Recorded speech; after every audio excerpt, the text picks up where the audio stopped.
Good morning class. आज का topic है पी ब्लॉक एलिमेंट।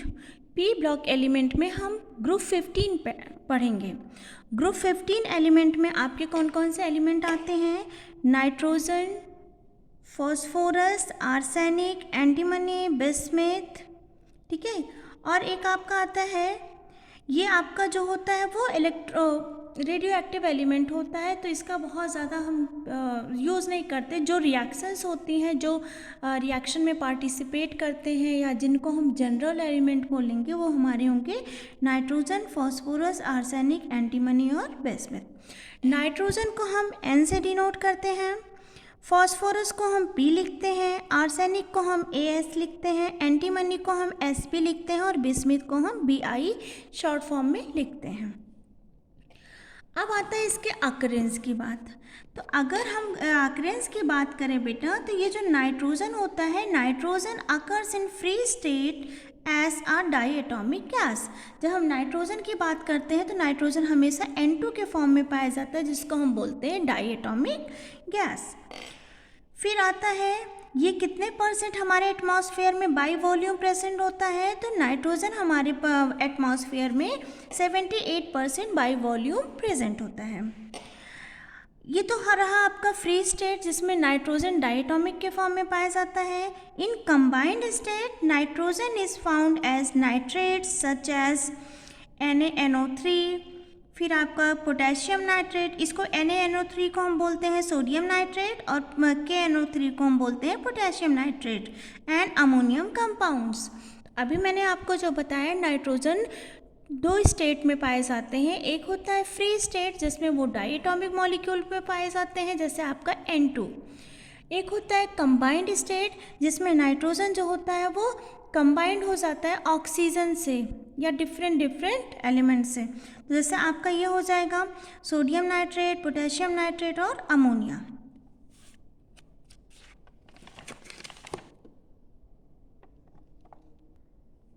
अब आता है nitrogen from atmosphere possesses a plant and animal and is converted into useful product and still it percentage in the atmosphere remain unchanged. मतलब जो nitrogen होता है वो प्लांट और एनिमल इसको क्या करते हैं, एटमॉस्फेरिक नाइट्रोजन को लेते हैं और इसको कन्वर्ट कर देते हैं दूसरे फॉर्म में, ठीक है। लेकिन ये दूसरे फॉर्म में चेंज हो जाता है, लेकिन ये क्या हो जाता है आपका, दूसरे फॉर्म में चेंज हो जाता है और उसके बाद ये दोबारा से हमारे एटमॉस्फेयर में चला जाता है, ठीक है। तो इसी तरह से नाइट्रोजन की साइकिल चलती रहती है। फॉस्फोरस की बात करें, नाइट्रोजन के जस्ट नीचे आता है फॉस्फोरस। फॉस्फोरस हमारा क्या होता है, 11th मोस्ट अबंडेंट एलिमेंट होता है। मतलब मोस्ट अबंडेंट एलिमेंट में देखा जाए तो फॉस्फोरस का जो नंबर होता है वो 11th होता है, ठीक है। अब ये जो फॉस्फोरस और नाइट्रोजन होते हैं, ये कैसे होते हैं, ये देखिए, हमारे फॉस्फोरस और नाइट्रोजन जो होते हैं वो लिविंग ऑर्गेनिज्म में होते हैं। इसमें लिखा है it always found in combined state phosphorus, it occurs as phosphate in the rocks and in the soil as a phosphoprotein in the all living beings.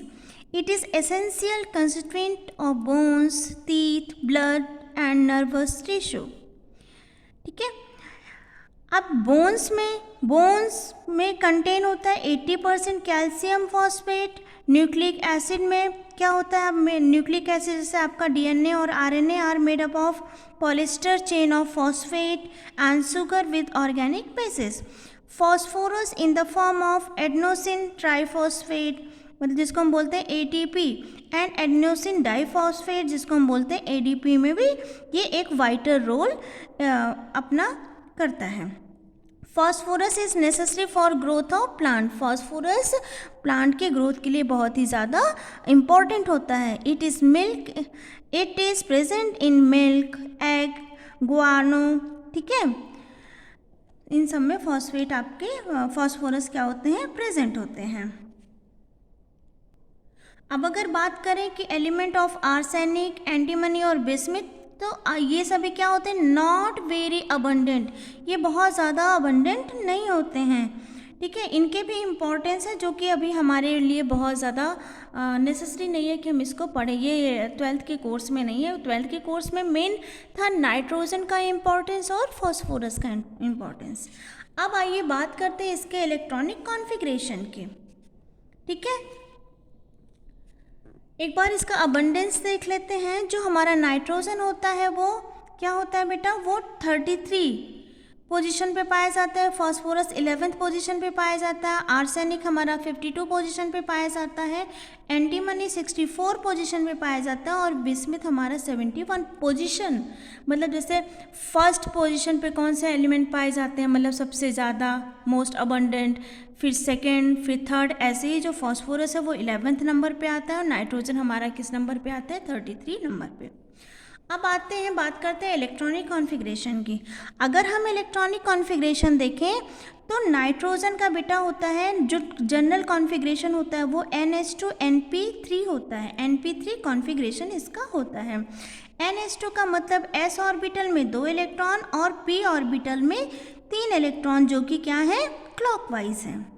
ठीक, इसका जनरल कॉन्फ़िगरेशन हम देख लें तो जनरल कॉन्फ़िगरेशन में देखो नाइट्रोजन है, अगर इसका एटॉमिक नंबर देखें तो 7 होता है। कॉन्फ़िगरेशन क्या होता है, 2,5। और इसका अबाउ के अकॉर्डिंग अगर हम कॉन्फ़िगरेशन करेंगे तो 1s2 2s2 2p3। ये सेकेंड शेल में देखो कितने इलेक्ट्रॉन आ रहे हैं, 2 ये सेकेंड शेल हो गया और कितने इलेक्ट्रॉन है, 2 यहाँ पे 3 यहाँ पे, टोटल 5 इलेक्ट्रॉन है। ऐसे ही अगर हम फॉस्फोरस की बात करें तो 2,8,5। अबाउ का कॉन्फ़िगरेशन देखें तो 1s2 2s2 2p6 3s2 3p3। यहाँ पे भी देखो लास्ट जो थर्ड नंबर वाला शेल है 3s और 3p, इसमें भी 5 ही इलेक्ट्रॉन आ रहे हैं। अगर हम आर्सेनिक की बात करें तो ये क्या होता है, 2,8,18,5। यहाँ भी अगर हम देखें तो लास्ट ये जो फोर्थ शेल है उसमें कितने इलेक्ट्रॉन आ रहे हैं, 5। तो अगर हम ऑब्जर्व करें एंटीमनी और बिस्मिथ के तो इन सभी के लास्ट में भी क्या होते हैं, 5 इलेक्ट्रॉन आते हैं। ठीक है, तो हम इसको कैसे लिख सकते हैं, इसको हम लिख सकते हैं हीलियम के बाद इसका लास्ट वाला शेल लिख लो, नियॉन के बाद लास्ट वाला शेल लिख लो, आर्गन के बाद लास्ट वाला शेल लिख लो, क्रिप्टॉन के बाद लास्ट वाला शेल लिख लो और जेनॉन के बाद भी लास्ट वाला शेल लिख लो, रेडॉन के बाद भी आप लास्ट वाला शेल लिख सकते हैं। तो ओवरऑल अगर नाइट्रोजन फैमिली का जनरल इलेक्ट्रॉनिक कॉन्फ़िगरेशन देखें तो सभी के लास्ट में 5 इलेक्ट्रॉन्स आते हैं। आई होप यहाँ तक आपको समझ में आया होगा। अब बात करते हैं atomic and physical property of group 15 element. अगर हम ग्रुप 15 एलिमेंट के फिजिकल प्रॉपर्टी की बात करें तो इनका एटॉमिक रेडियाई का मतलब होता है, जैसे आपका ये एटम है, ये न्यूक्लियस है, न्यूक्लियस से जो आपका आउटर शेल है उसके बीच का जो डिस्टेंस होता है उसी को हम बोलते हैं एटॉमिक रेडियाई।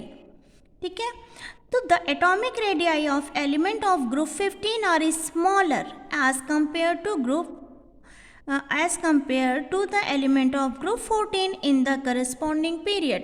तो ये तो ऑब्वियस सी बात है कि जो एटॉमिक रेडियाई होता है ग्रुप 15 का वो ग्रुप 14 से क्या हो जाएगा, ग्रुप 14 से वो छोटा होगा। उसका रीज़न क्या होता है, या आपने पीरियोडिक प्रॉपर्टीज़ में पढ़ा होगा कि जब हम लेफ़्ट टू राइट जाते हैं तो नंबर ऑफ इलेक्ट्रॉन बढ़ते हैं लेकिन नंबर ऑफ शेल सेम होता है, जिसकी वजह से इफ़ेक्टिव न्यूक्लियर चार्ज बढ़ता है और साइज़ हमारा क्या होता है, छोटा होता जाता है। तो क्या हो जाएगा, नाइट्रोजन का साइज़ कार्बन का साइज़ नाइट्रोजन से क्या होगा, बड़ा होगा। ऐसे ही सिलिकॉन का साइज़ फास्फोरस से बड़ा होगा और जर्मेनियम का साइज़ आर्सेनिक से बड़ा होगा। फिलहाल हमें इससे मतलब नहीं है, हमें इस ग्रुप से मतलब है। तो हम लिखेंगे atomic radii increases on going down the group. Atomic radii increase होता है जब हम ग्रुप में अप टू डाउन जाते हैं। तो जैसे नाइट्रोजन है, नाइट्रोजन का साइज़ अगर ये है तो फास्फोरस का साइज़ ये हो जाएगा, आर्सेनिक का साइज़ इससे भी बड़ा, एंटीमनी का साइज़ इससे भी बड़ा और बिस्मिथ का साइज़ इससे भी बड़ा होगा। यहाँ पे एटॉमिक रेडियाई पिकोमीटर में लिखा है 70, 110, 121, 141, 148। ठीक है बेटा। अच्छा, ये एटॉमिक रेडियाई क्यों बढ़ रहा है अप टू डाउन जाने पे, तो इसका रीज़न होता है the increases in due to addition of new energy shell in each succeeding element. फिर उसके बाद आपकी बुक में दिया गया है there is a considerable increases in covalent radius from nitrogen to phosphorus but arsenic to bismuth only a small increases is observed। मतलब यहाँ से तो यहाँ तक जो वैल्यू है ये बहुत ज़्यादा इंक्रीज़ हुई है, ठीक है, यहाँ से भी यहाँ तक भी इंक्रीज़ हुई है, लेकिन इसमें बहुत ज़्यादा इंक्रीमेंट हमको नहीं दिख रहा है। देखो एंटीमनी का 41 है और बिस्मिथ का 48 है, तो ऐसा क्यों होता है? तो उसका रीज़न दिया गया है the considerable increase in covalent radius from nitrogen to phosphorus can attribute to strong shielding effect. Shielding effect आपने पीरियोडिक प्रॉपर्टीज़ में पढ़ी होंगी, उसमें क्या होता है shielding effect of S and P electron present in inner shell. Small increases in covalent radii from arsenic to bismuth is however due to poor shielding। मतलब कि यहाँ से यहाँ तक में जो शील्डिंग है वो ज़्यादा स्ट्रांग होती है, जबकि यहाँ से यहाँ तक की जो शील्डिंग होती है वो पुअर होती है। जब शील्डिंग ज़्यादा स्ट्रांग होगी तो साइज अपने आप बढ़ जाएगा, ठीक है। Poor shielding of D and or F electron present in inner shell of valency electron. This bring increases in effective nuclear charge which reduce the effect of the addition of new energy cell to same extent। ठीक, अब आता है atomic radii.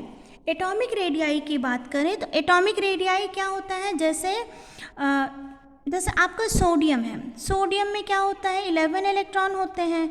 अगर हम sodium plus की बात करें तो इसका एक इलेक्ट्रॉन क्या हो जाता है, रिड्यूस हो जाता है। तो